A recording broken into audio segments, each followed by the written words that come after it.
قرآن پاک میں جب سبا کا تخت اڑ کے حضرت سلیمان کے دربار میں آتا ہے، از دس اسلام اور دس مارول مووی؟ نینو سیکنڈز میں اللہ تعالیٰ نے نینو سیکنڈز بتائے ہیں، پلک جھپکنے سے پہلے آنا ہے، ٹھیک ہے؟ جس بندے کو بھی یہ شک ہے کہ مارول موویز کی باتیں ہوئی، اس نے قرآن نہیں پڑھا ہوا نا، اس کو شکل قمر کا نہیں پتا۔ Next time you talk to any physicist, let alone any Muslim physicist, کسی بھی فزسسٹ، ایک کتاب ہے جو کہتی ہے ایک satellite, real satellite breaks up in space with no external force comes back. Okay? Understand the gravity of this ayah, this event. Okay? اب اس کے لیے کوئی غلط انٹرپریٹیشن یا میری پرسنل انٹرپریٹیشن تو نہیں ہے، قرآن وہاں کی آیت کلیئر ہے، ٹھیک ہے؟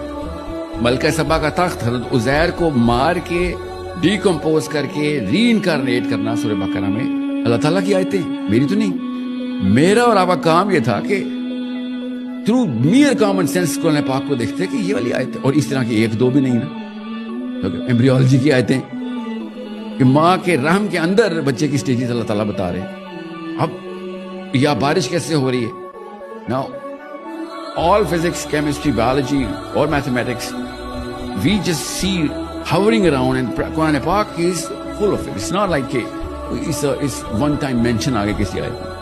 قرآن پاک نے literally بول دیا ہے کہ جتنی میں نے آسمان بنائے ہیں اتنی ہی زمینیں بنائی ہیں، تو 7 آسمان بنائے تو 7 اردین، ارد کا پلورل کانسیپٹ میں یہاں پہ as a geometry of the universe بتا رہا ہوں۔ Now it's a common sense question to ask from a Muslim کہ اوکے باقی کی ارد کی طرح بھائی یہ سیٹرن کی بات ہو رہی ہے، مرکری کی، یہ تو کچھ اور مسئلہ ہے۔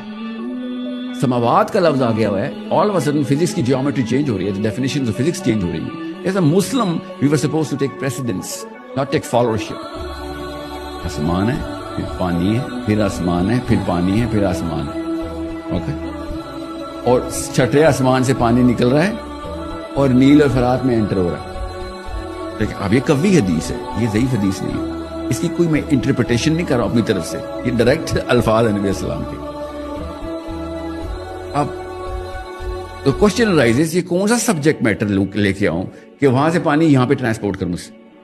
علی بن ابی طالب نے کہا یہ بھی صحیح حدیث ہے کہ نوح علیہ السلام کا جو سیلاب تھا وہ مجرہ کہکشاں سے آیا تھا، اوکے؟ آئی گیٹ اٹ، وہ کوئی اور ہی گیلیکسی ہے جہاں سے پانی امپورٹ، یہ میرے تو کام نہیں ہے نا یہ کہ میں نے مجرہ کی جگہ کچھ اور بول دیا ہو یا پانی کی جگہ کچھ اور بول دیا ہو یا نوح علیہ السلام کے سیلاب کی بجائے کچھ اور بتا رہا ہوں میں۔